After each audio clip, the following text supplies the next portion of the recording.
Welcome, everyone. My name is Kathleen Murphy. I'm a white woman with shoulder-length blonde hair, and I'm wearing a black and white pattern dress and silver hoop earrings, and there are also two silver hoops in the neckline of the dress. And I have a pair of reading glasses around my neck. I'm opening this in my role as the director of the Center on Knowledge Translation for Disability and Rehabilitation Research, which is housed at the American Institutes for Research. We're thrilled you're here. Today's webcast is Cultivating Partnerships to Advance Your Implementation Projects. It wouldn't have happened without the tech support from whom you just heard from, Shoshana Rabinowski, and our training and technical assistance lead, Ashley Clark-Purnell. We're very grateful to her. I think we have a great presentation here. Dr. Julia Moore is going to be, she's going to be kicking off pretty soon, and she's joining us from the Center for Implementation. We're thrilled to have you, Julia, and I'll pass it to you. Wonderful. Thank you so much. I am super excited to be here. I was just looking at names in the chat and I see some people I recognize. So hello to those of you that I already know, and lots of new names, so people I don't know already. I am really excited because we are here to talk about a topic that I am really excited about and really love talking about and thinking about, which is how can we cultivate partnerships to advance implementation work? So I'm going to try to have a style where I present some stuff, we do a little bit of interactivity, then present some more stuff. If you have questions throughout, please type them in the chat. We will monitor those. Sometimes I answer them as I go. Sometimes we save them to the end, and then we'll have Q&A at the end as well. So really quickly, if you don't know about me or a bit about me, so first, actually, my name is Julia Moore, and I currently live in Canada, and I want to acknowledge the land and the waters that I live on and am located on today, which are part of the Williams Treaty First Nations. I am a white woman with long brown hair. I have blue eyes. I am wearing a patterned shirt and a gray sweater, and it falsely looks like I'm in a very sunny room, but it is not my real background. It is Canada, and so it is snowy where I am. I mean, it's sunny, but snowy.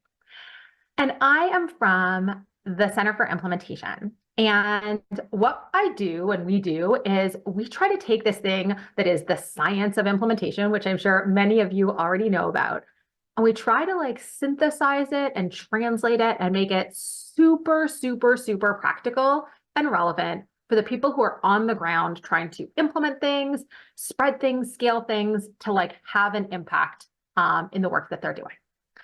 And so in order to do this, we do lots of different stuff like providing implementation support, working on partnerships and workshops, and doing talks exactly like this, and lots of tool development. We'll share some tools today. So you can learn like official things about me on this slide or on the website, but essentially, I'm kind of like a rogue scientist. So I was trained as an academic, but now spend all of my time trying to make academic research-based things in implementation and adjacent fields super, super practical and relevant for people on the ground. So today we're going to talk about relationships and partnerships in the work that we're doing. And so one of the things that's kind of interesting is, so for many years in doing implementation, I was spending a lot of time focusing on like theories and frameworks and pulling in all these different frameworks and how can we use them. And a couple of years ago, people started saying, Julia, these frameworks are great, but I'm having like relationship problems partnering with other people, collaboration problems. Can you help figure out how we're going to deal with those parts of implementation? And so we spent a whole bunch of time really delving into the research and the literature to understand how can we support people to better understand how to handle different aspects of relationships and collaboration and partnership building, which are really essential to all implementation work.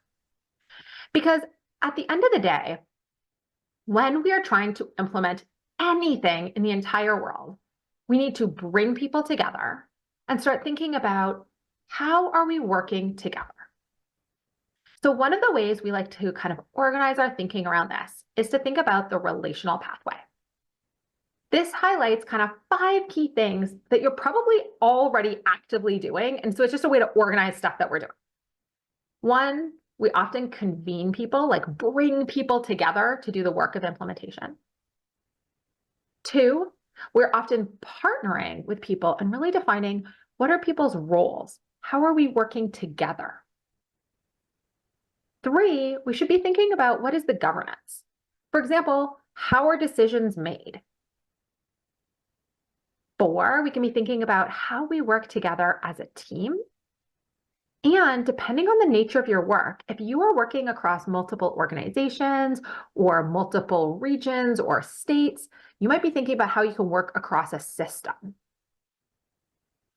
And so when thinking about all of these different actions and activities that we all do on an everyday basis when working on implementation, it's really helpful to think about how we are collaboratively working with other people. And so one of our favorite spectrums or ways to think about this is this spectrum of collaboration from the Tamarack Institute. And so if you don't know them, we've had great experiences working with lots of the different stuff that they've done, and they really, really get into how we collaborate with others. There are lots of spectrums of collaboration. And so if you're using one and you like it, like keep using it, keep going with the one that fits your work. The reason we really like this one is because it also includes this component of compete. Because I don't know about you, but a lot of times we're in situations where we might be working collaboratively with another group and at the same time competing against them as well. We see this a lot in like research projects and implementation projects where people might have to compete in some aspects of their world, but simultaneously collaborate at the same time. And so we kind of like it because you can do, it highlights that the nature of that aspects of relationships. But if we move down the spectrum, we can see that you might also coexist, where there's no like official kind of relationship going on between different people. Sometimes you might have an exchange of knowledge. So you're just like sharing information, networking, you know what's happening in the other organization. Sometimes you're doing what we call as needed joint work. Like you have a really specific project or reason that you might collaboratively work with someone else. So I was just on a call with someone and they said, hey, let's write this one paper together. Let's write a white paper and release it out with people. So this is kind of an as needed joint work conversation. Sometimes we're doing things where they say, hey, let's do ongoing joint work. How could we work together long term and figure out what that might look like? Then you might have even longer term interactions and collaborations that might be more based on shared missions, shared goals, shared values that you have. And sometimes, not often, you might literally say, hey, how can we merge the work that we're doing together, or our organizations or our labs or our groups or whatever it is that you are doing.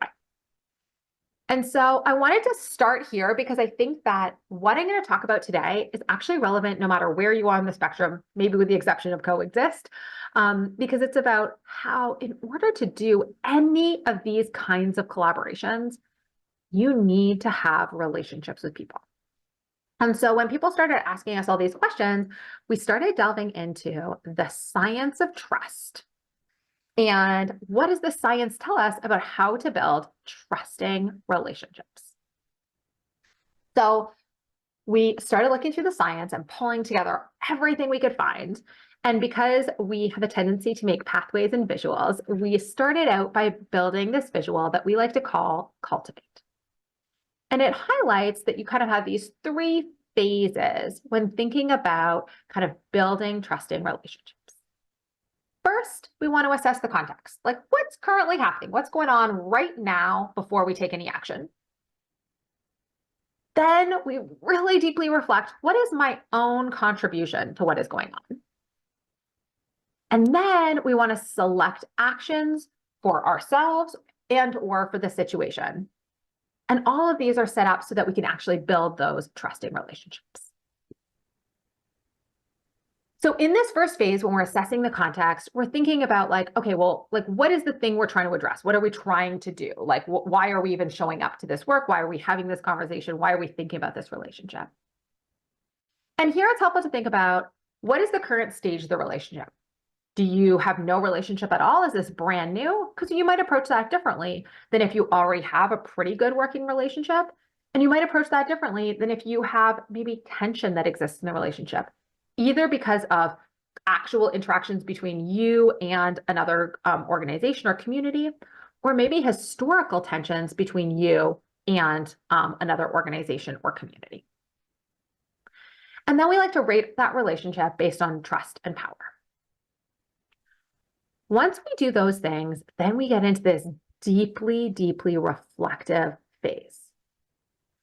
And I'm going to be honest, when I first started this work, I was so excited to learn about trust. I was like super, super pumped. I was like, okay, I like love thinking about how people interact and why we change.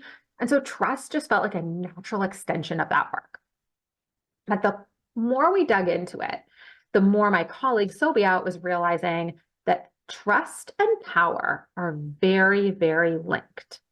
That we can't really think about trust without also thinking about the power dynamics that are at play. And while that made me feel kind of uncomfortable at the beginning, the further down the pathway I went of like exploring trust and power and how those are connected, I think it really helped me think very differently about relationships. So we like to start by thinking about identifying what is impacting trust. And I'm going to talk first about that. But then we're going to get into what contributes to power and the different dimensions of power that exist. As we reflect on these, then we start reflecting on what are the goals that we want to take to move forward. So like, what do we want to achieve out of this relationship? Why do we want to work together? Why do we want to collaborate with someone? And we start to explore that. So we only have like an hour together. So I'm really going to focus on kind of these two pieces up here. Identifying what impacts trust, identifying what impacts power, and then talk about some actions you can take. So what does the science of trust tell us? So first, I think this is super fascinating, but people talk about 4 different types of trust. Strategic trust is like, do you trust the initiative, say you're working on? So say you're implementing a program. Do you actually believe this is going to work and have an impact? That's strategic trust. Second, we can think about trust among organizations or groups. So between like a group and a community or 2 different organizations. So what's the trust between people or groups? We can have personal trust. Do I trust someone else and does that person trust me? And then we have trust within organizations or within groups. I'm going to focus here more on especially the last 2 and a little bit with organizations. And I'm not going to focus so much on strategic trust. I'm going to focus on trust like between actual people or organizations. And so if you can't tell, we super love analogies when we're thinking about trust. And so when I started trying to understand, well, what does the science of trust tell us? We kind of clung on and liked this idea of thinking about trust as a tower of trust. And every single time we have an interaction with someone, we have the possibility of being able to build on our tower of trust. We have the possibility of adding a block or 2 to the tower of trust. Every time we talk to someone, every time we email them, every time we see them, we have the option and opportunity to build trust. And when we build a tower of trust that is really strong and has a great foundation, it means that when unexpected or challenging things happen, we've like built a strong enough foundation that we're good to go and we can like ride that wave. But sometimes when we go and build a tower of trust, we don't have a strong enough foundation. And it kind of like starts off as like one of these like, ooh, one of the blocks in the bottom. And it means that when challenging things happen, it is a lot harder to work through them. One of the things you might notice is that there are 3 different colored blocks in these towers of trust. And so those actually correspond to the 3 different factors that affect trust. And so essentially we trust other people and other people trust us when 3 things are happening. First, when we feel a sense of connection. So if we feel connected to them, like we have shared values, we don't believe they're being judgmental, we believe that they have generosity of intention. So kind of like assume the best is the way I like to think of that one. And it's easier to trust people when they're more empathetic. So if they offer us empathy, it's easier to build connection. We trust other people and they trust us if we believe that competence goes both ways. So we trust other people more if we believe they are competent. So if you think someone else is competent, right, so has the ability to do things, is reliable, accountable, kind of the stuff we'd think about related to competence. But in order to trust someone, we actually also want to believe that they think we are competent. And third, this one is often the one that's more surprising to people. We trust other people and they trust us more when we think they are showing up authentically. That means they don't have ulterior motives. They don't have some other agenda that they're trying to push. And that's something that makes us feel really uncomfortable and trust them less. We also trust people more when they have really good boundaries, when they respect confidentiality, and we believe they have integrity. So I just talked for a long time. So I'm excited that we are going to shift into an activity. So I am going to show you how to annotate if you have not done it already. Perfect. And Carrie just put the instructions in the chat. Note, if you cannot annotate or are having problems, please just type things in the chat and you could chat directly to Carrie and she can add your annotation to the board if you want to stay anonymous, or you can just put it in the chat. So do not let technology be an issue. But if you would like to try annotating, you can literally do it on this screen, okay? So you should be able to go. Some people see this and some people see this second option. So either go to the top and it says view options, annotate, and then a bar should show up. And I like to pick the stamp tool. Or you might have this and the bar over on the side or down here. So perfect. I will give people a couple of moments to see if you could annotate. Getting stars. Pick whichever stamp you like most. Just don't use the spotlight tool because it only lets one person spotlight at a time. So use a stamp is best.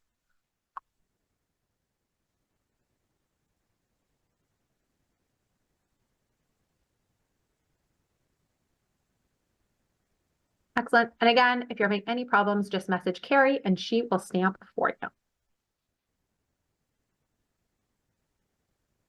All right, so I am going to clear all of these and I'm going to take you to our first activity.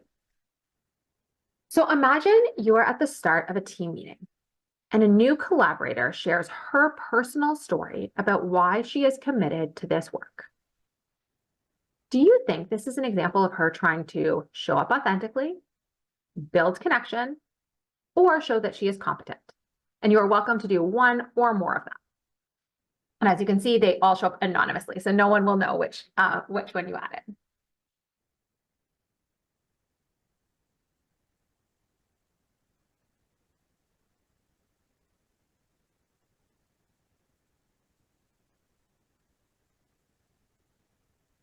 Fabulous. So yeah, this is exactly what I would say. I think this is a great example of showing up authentically, saying like, this is why I'm here. This is why I'm committed to this work, right? Like that's saying, this is my motives for being here. And because shared values is really a great way to connect with people, sharing a personal story and showing those shared values is a great way to build connection. So I would go with authenticity and connection are exactly where I would put that. Now, second example, imagine you have a team member who continuously delivers work that is not up to your standards. What do you think this is an example of? Showing up authentically or not? Building connection or competence?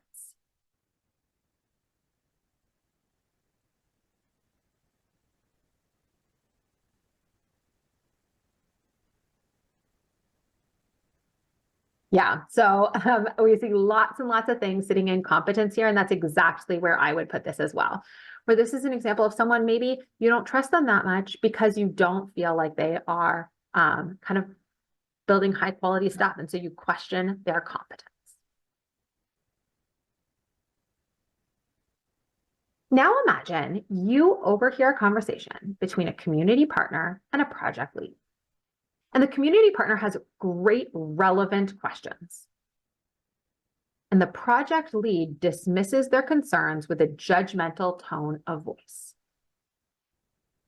Do you think that this is an example of a trust issue related to authenticity, connection, or competence?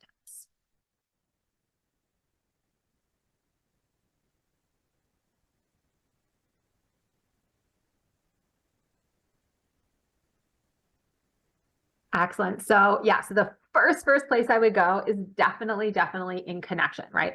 When someone is showing up judgmentally, it immediately breaks that connection. It does not foster connection.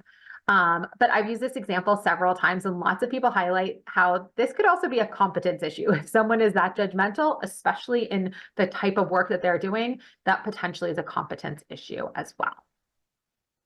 So super amazing job, everyone. Now I have two more, but instead of thinking of an outside situation, I want you to stop and think about a person that you don't really trust that much and who doesn't really trust you.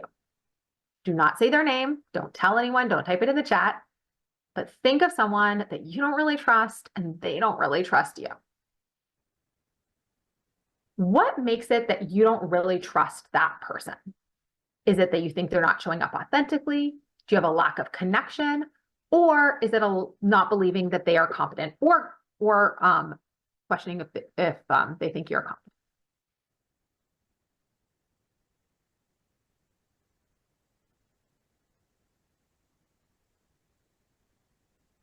So I see lots of people putting theirs right in the middle here, all three things happening at the same time.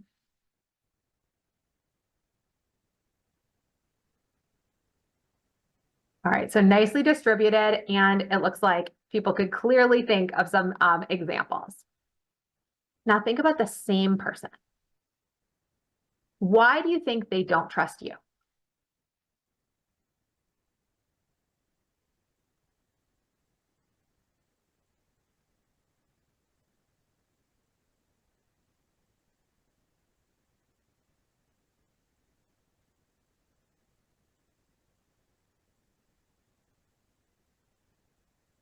Awesome. So lots and lots of examples here. And one thing I just want to flag and highlight that we have noticed, because I've asked this question a lot of different times over the past 2 years, is one of the things we see really often is that we might question other people's authenticity, but we rarely question whether people wonder if we are showing up authentically. So I want to say a huge shout out to all of the people who actually put a button or a stamp here for authenticity, because I think that that's a really big thing that people tell us over and over. I wonder if someone is really showing up authentically. And so if we can question whether we are showing up authentically enough or whether people believe we are, I think that that's really a powerful way to build trust. So we're going to pause on activities. I promise we'll come back to activities, but pause on annotating for a couple of moments, because I'm going to jump into power dynamics. So as I mentioned, we started on trust, and I was like super excited to talk about trust. And then we started talking about power, and it kind of made me feel really uncomfortable. And I wasn't sure where this was going to go. But I'm actually super happy, because understanding power has literally transformed the way that I approach my work and even my actual daily life in pretty powerful and fundamental ways. So when we think about power, so we had the trust trifecta, so there's these three things, and it was kind of simple. But there's three different dimensions of power I'm going to talk about. I'm going to do it at a pretty high level, so it's a lot of information, but I want to flag, you have access to these slides. You can look at all of this information. It is like publicly available. I'll show you how you can see it. So do not worry about like writing all these things down frantically, but I want to make sure that people can see and understand the different dimensions of power. So the first dimension of power we talk about is types of power, and because that's what people often think about when they think about power. In fact, we often think specifically of power over other people. So when I first thought about power and we started going to this place, I think I felt like, ooh, power is this bad thing where we're thinking about someone else having power over me or over other people. And that is one type of power, but it is only one type of power. We can also think of situations where we might have power with other people, where we are lending each other power to move work forward. And so hopefully you can think about people or situations where people are collectively working together to have power with each other in order to make something happen. Connected to that idea is the idea of power too. This is where we might lend power to others in order to move work forward. So it's not just saying, oh, let's work collaboratively, but let's say, hey, how can we give power, lend power to other people so that they can move this agenda forward? Then I think for me, the most transformative understanding of power came from better understanding the idea of power within. This is the idea that everyone has a source of power. An understanding and knowing and highlighting your own source of power, especially when you feel powerless, is an incredible way to kind of build and foster power within. So I'm going to use another analogy to talk about power within. And this is the idea of jewels of power. And so the idea behind jewels of power is that everyone has different things that make them super amazing and unique and special and that they bring to the table. So I am born in May, so sometimes I like to think of my jewels of power as being emeralds. And I might have a variety of different jewels of power. Like I know a whole bunch about how to use implementation science in practice, or I'm pretty good at being empathetic. Like naturally that comes to me as one of my jewels of power. And what's super interesting is I can be in situations where I am in a scenario or a room or a group or a table where people really respect my jewels of power. And what I bring to the table is really valued and appreciated. And so my jewels of power are appreciated. But I could literally leave that situation or say leave a meeting and walk into another meeting or another virtual meeting where people do not respect my jewels of power. They don't value them. They don't appreciate them. And it is very easy in those situations to start feeling a sense of powerlessness. But when we understand that our jewels of power are our jewels of power, we have them always forever. No one takes them away, even when we walk into a room where people do not value them. It can really change the way we show up to meetings, and it can change the way we highlight and value the jewels of power of other people. And to me, that has been one of the most transformative things about learning more about power. So we also want to jump into understanding the different forms that power takes. So 3 forms of power. First, we have visible power. Again, this is what we often think about. This is like who has decision-making authority? Who is the boss? Who is leading the work, right? Like who's in a position of power? But have you ever been in a situation where there's someone who does not have a position of power, but they seem to be able to have a lot of influence over what's happening? This is someone who might have hidden power, where they don't have formal decision-making power, but they actually can help set the agenda and the tone and what's happening in the work. And we also experience invisible power. This is power that is not seen, but is felt and experienced by people. So we often think of things like gender, race, disability status, which might provide different levels of invisible power or powerlessness for people in situations. Finally, we have spaces of power. So there are 3 spaces of power we can think about.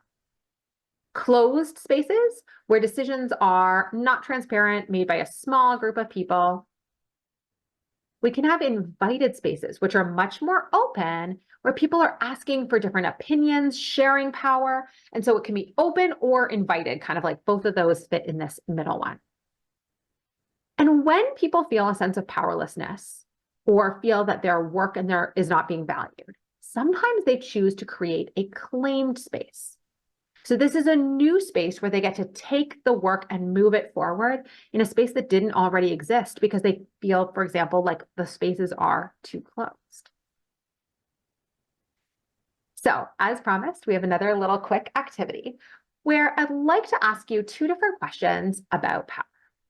So first, pulling out your annotation again, what types of power have you maybe not considered that much? So have you thought about power over? Have you thought about power with? Have you thought about power to? And have you thought about power within in the past? And just take your little annotation tool and say, which one have you not considered that much? And again, if you're having problems, Just directly message Carrie.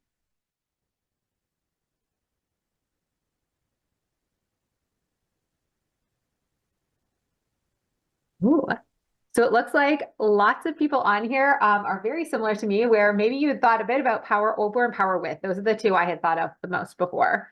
Power to seems new to quite a few people, and power within seems like a new concept to lots of people. So I'm glad I went into the jewels of power on that one.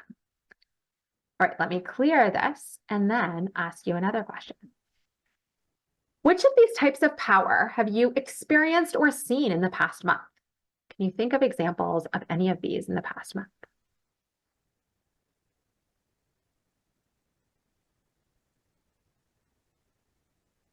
And obviously you can write more than one because you might have experienced 1, 2, 3, or 4 of them.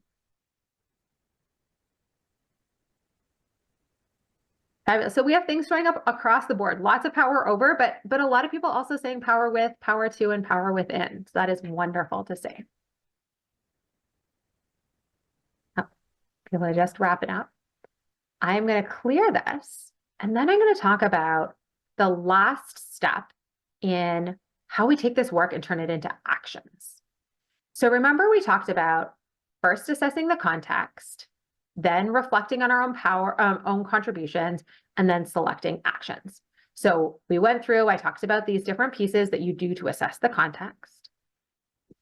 Then we talked a lot about what is impacting trust. That's the trust trifecta. And what contributes to power. Those are those dimensions of power.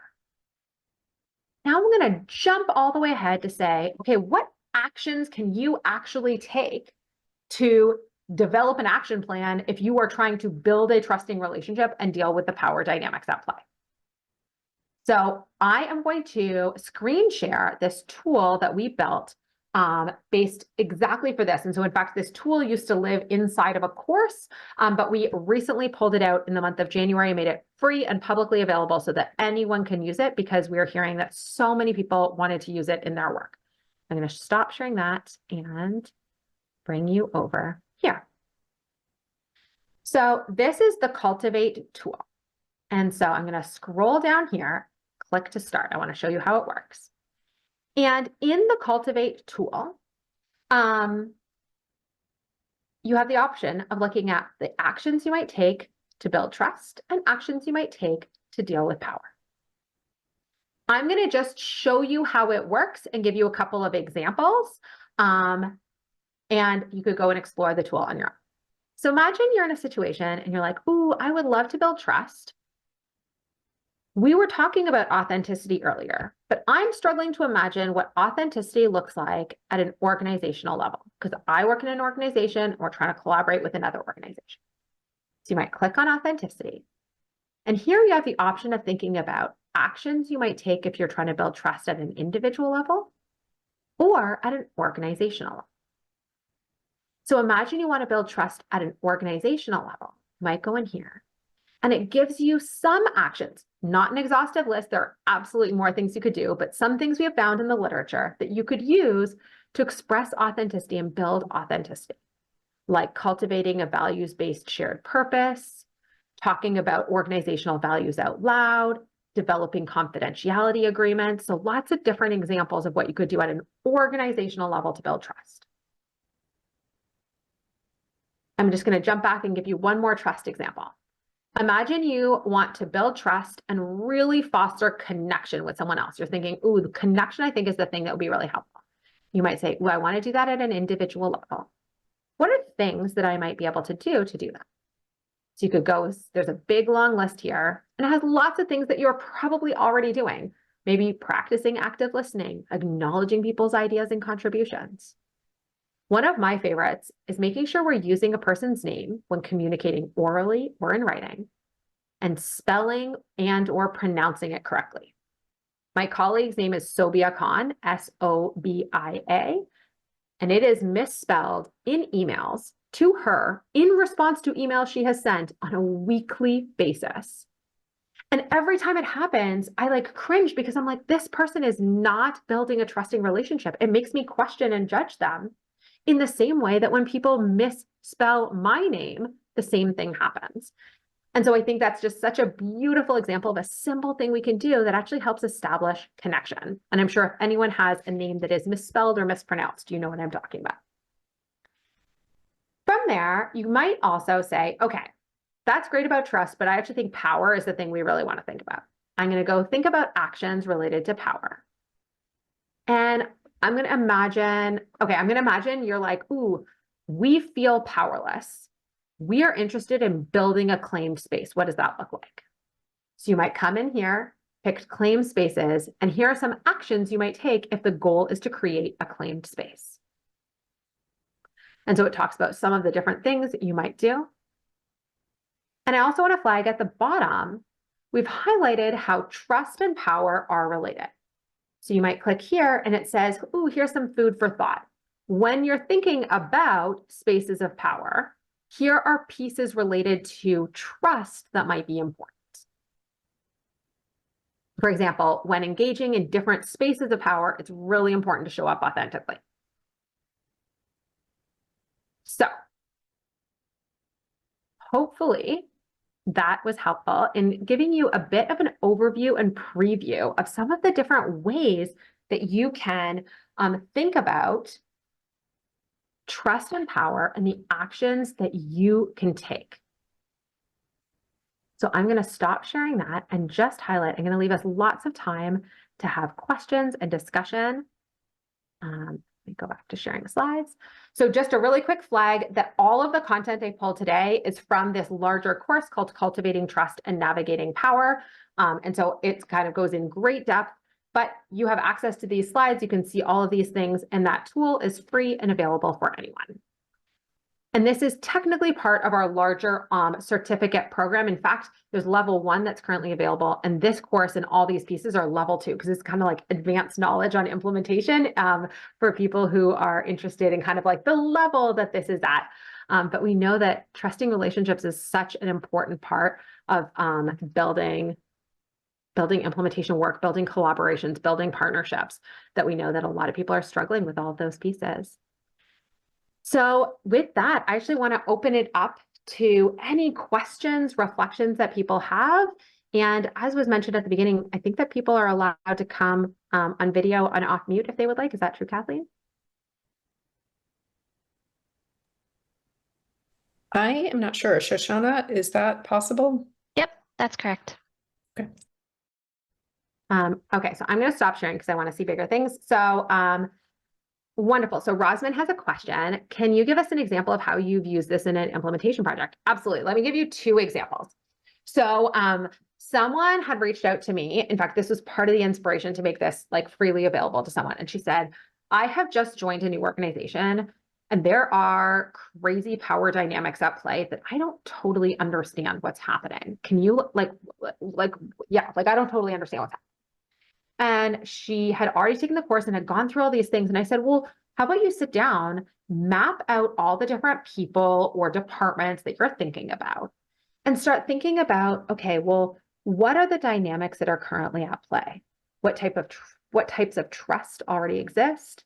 And what might be the power dynamics? Like who holds visible power? Who holds invisible power? Who holds hidden power? And are decisions being made behind closed doors or in open spaces? And so as she started mapping this out, she started noticing different places where it felt like there were like avenues or opportunities to kind of better get in and understand and better build relationships with people within the organization. And so she used it that way. The other place I just saw someone talk about using it is they literally are having challenges reaching out to a community organization. And they literally mapped out, okay, like what do we already know about our relationship and what actions could we take to directly reach out to that organization? And one of the big actions they realized is they were asking the community organization to come into their space to meet instead of physically going to the community organization or finding more neutral ground. And so it was an example of where they like used it to kind of think differently about how they were engaging with and approaching the community. So I hope that is helpful, Rosman. Steve, it looks like you have a question or thought. Yeah, thanks so much. I found your presentation very exciting and on track for me. My question really, I'm an advocate for injured and disabled workers and have been active for 30, 40 years, really interacting with government. But we've seen on the political side that there's really this polarization. Mhm. So it's hard to even start building a relationship if someone won't talk to you or won't meet with you. And I'm wondering, in a situation like that, how do you kind of break through that ice? So, I mean, I think that's really hard. I think that a couple of different thoughts I have. So one is sometimes I think it's important to understand. So this is not your example, but I think it's a related example that might be helpful. And then I'll have one maybe closer to yours is I was working with someone who was working in Australia with Indigenous communities there, and she was having a lot of problems engaging. And I brought to her highlighted that it isn't about you. It's about historical relationships that have come for hundreds of years before you Yep. that you are trying to overcome in this situation. And so I think starting with a place of recognizing that's not what's happening here. So that's kind of my first piece. And I think that's a little different than yours, but probably related to some of the pieces. The second part is I think that it's figuring out if it is very hard to even enter the beginnings of a relationship, to have the first conversation. There's science that shows people are more likely to believe someone who believes things that are close to their belief system. So I would look for people who seem closer to the audience you are trying to reach out to so that you can leverage people who are better able to enter different spaces that some people might not be able to enter. And when we can do that, that's a great example of lending power to someone else to help build and foster a relationship. And so that's, I think, the place that I would go. And then the other thought is, I think that a huge challenge with the polarization is the deep sense of judgment that people are feeling and experiencing. And when people feel a sense of judgment or fear the possibility of judgment, it is very easy to close down doors. And so I think highlighting the lack of judgment as early as possible is another thing that can be helpful. Thank you so much. Yep. But that's a super challenging question, Steve. I don't know if there's a good answer. Jackie asks, the difference between power with and power to. So great question. So interestingly, in my experience, they've often actually happened together. They don't always happen together, but they often happen together. Power with is like saying, we with another organization are like doing something together. Like it's a very power with another person, another group. So it's like very like collaboratively, we are trying to build power and move things. Power to is often very focused on an action that people are taking. So let me give you an example. So we at the Center for Implementation have just partnered with another group called the Society for Implementation Research. We have shared visions, shared mission. So we are trying to do power with each other, but we don't actually have a literal action item we're trying to take. We're saying, hey, you guys have an audience and like you are doing a thing or we're doing a thing, and they seem very connected and we love the work that we're each doing. Power to is like saying, hey, we are working on this initiative. We want to move the needle on this initiative. How about we lend power to someone else or someone else lends power to us in order to move this work forward? But as you can see, those are like fairly often closely connected to each other. Yeah, lending each other power when collaboratively moving forward. Thank you, Kathleen. So I don't know if that helps, Jackie, because I feel like it's like they're like connected, but slightly different.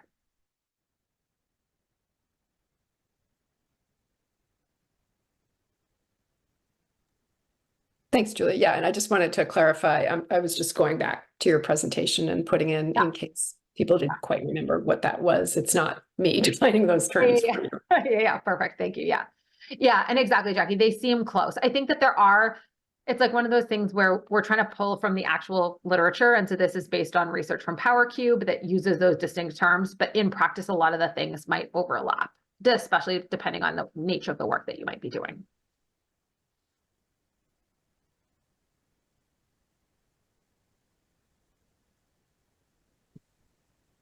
Any other thoughts, questions, reflections? And see if anybody has their hands raised. We did have some questions from registrants. Yep.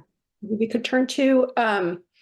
So one of them is a lot of questions, but I wanted to focus, you talked about the importance of power, and that can play out in different ways, right? There can be power imbalances for different reasons. So someone is interested specifically when the imbalance is related to academic researchers and non-academics. So as a researcher, how do you handle power hierarchies and imbalances? What can you do to create a safe space for non-academic partners to voice for their contributions? Such a good question. Okay, so the first thought I have is, I think that lots of times, so in that situation, people often don't realize the power that we hold. We all have a tendency to actually believe we have a lot less power than we typically have. I think it's the reason that the idea of power within is often the one that is newest to people, because most people think that like others hold and wield power over us. Sometimes I jokingly say that like the only people who might not feel that way are like extreme narcissists, because otherwise we all have someone who's like feels like they hold some kind of power over us. And so when we step back and realize, say you are an academic researcher and you're working with non-academics or community partners, you actually, in other people's eyes, might hold a large amount of perceived power. And the first thing is the act of recognizing and acknowledging that, I think, is really important, because we don't often think that way and we aren't trained to think that way. And if you have more perceived power, more visible power or hidden power, it actually gives us the opportunity to do things like show up authentically first. So it is easiest for the person with the most power to show up authentically first, because a person with less power is often much more fearful. So if you even think about like a boss and their employee dynamic, if the boss shows up more authentically first, it then becomes easier for the employee to do that. But the flip is very, very difficult.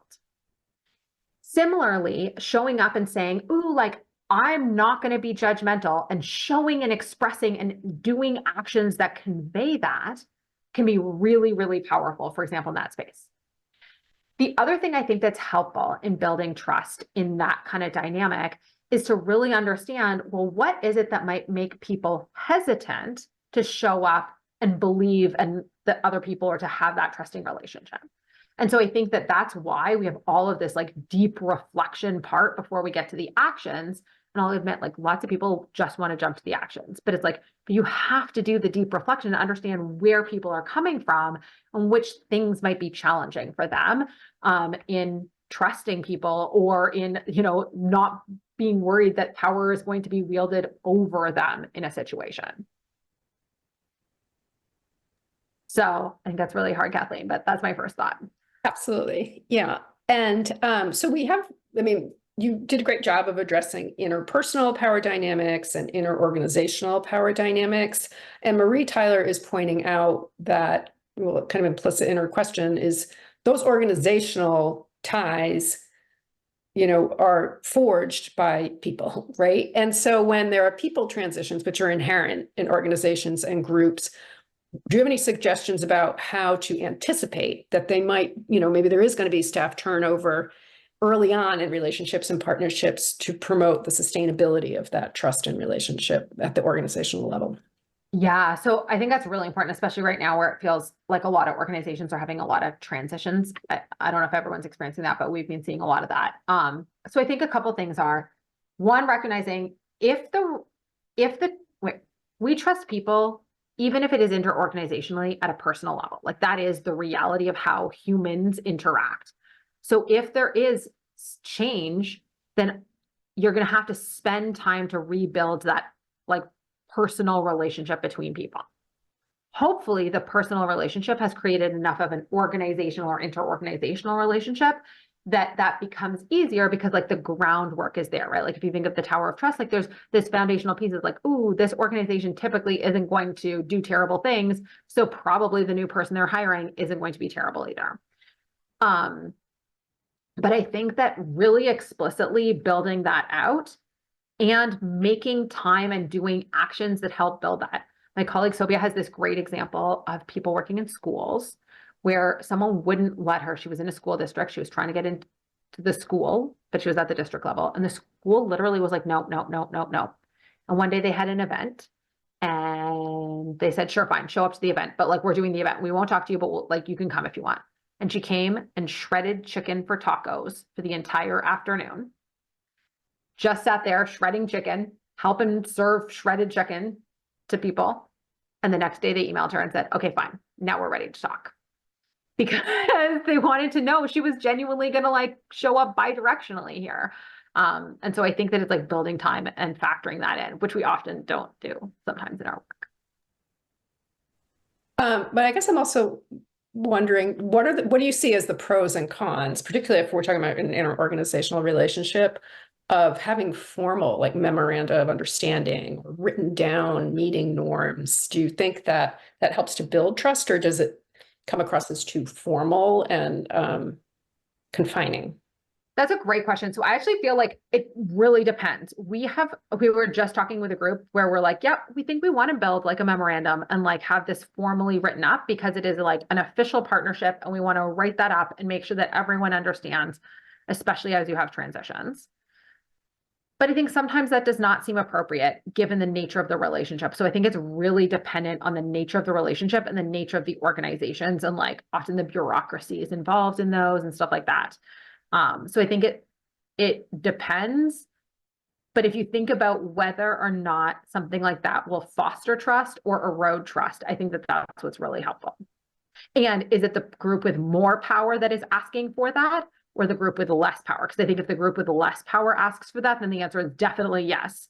If the group with more power asks for it, then it feels sometimes like maybe it's a wielding power over situation. That's a good point. Yeah. I think, sorry, I also see the question. Great. question. Yeah. Thanks. Yeah. I had to join this webinar about 5 minutes late, so I may have missed if you said this at the beginning. I apologize if so. I'm just curious if you could speak about the impetus for the development of this tool and what if there were gaps that you were identifying and how you went about making those observations. Yeah, so I'm trained as an implementation scientist, and so I've been doing years and years of theories, models, and frameworks in implementation science, and people were like, that's great, Julia, but like I can't even implement things because we have these relationship problems or these power dynamic problems, and like how do I deal with that? So literally it was just like constant questions about that was the impetus. And when we started researching, we first went to the implementation science literature and there was nothing. There's a couple articles since then, but at the time there was nothing. And so we had to go like far afield to find these things from, things that other people think about, like Brene Brown, her Braving, which is one of her trust things, informed the trust trifecta. Harvard Business Review had a whole bunch of stuff, but then we started going down lots of other rabbit holes of trust and power. The Power Cube is a great place. So it was just like a pulling of lots of different strings, let's say, to weave together how power and trust factor in. But it was definitely not one, there was no one field we could find that talked power and trust. Thank you.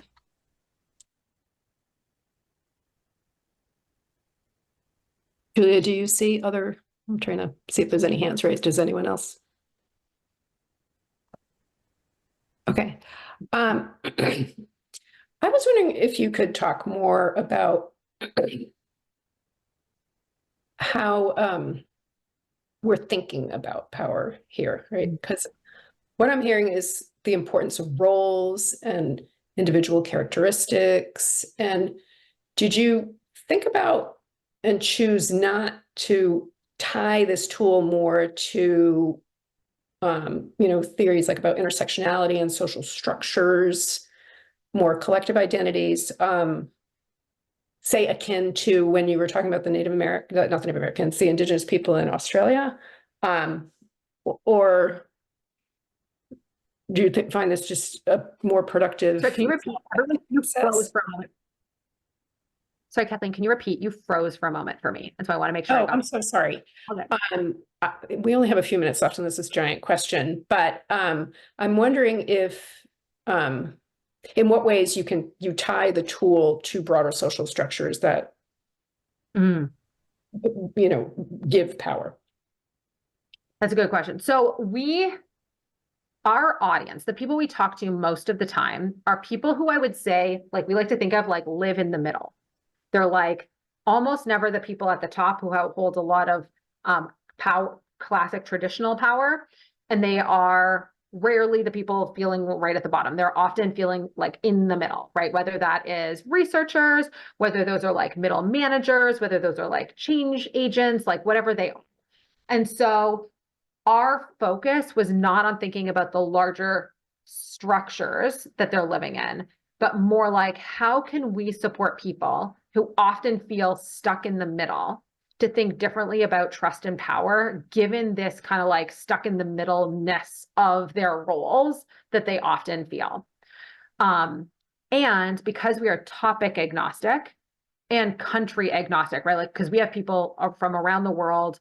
In fact, like after North America, I think we have more people from Africa than is our second most common country, like huge numbers of people from Uganda and stuff using these tools. And so we want to make sure things apply across contexts, across topics. So in my mind, everything needs to be tailored to people's own context in which they're living. That's why like there's all these options, but not all those things are appropriate or relevant depending on who you are, where you're living, and all those different pieces.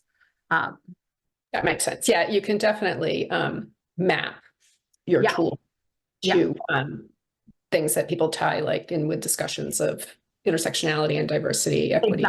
Exactly. Okay. We really are, we're going to have to end because our accommodation support people have hard stops at the top of the hour.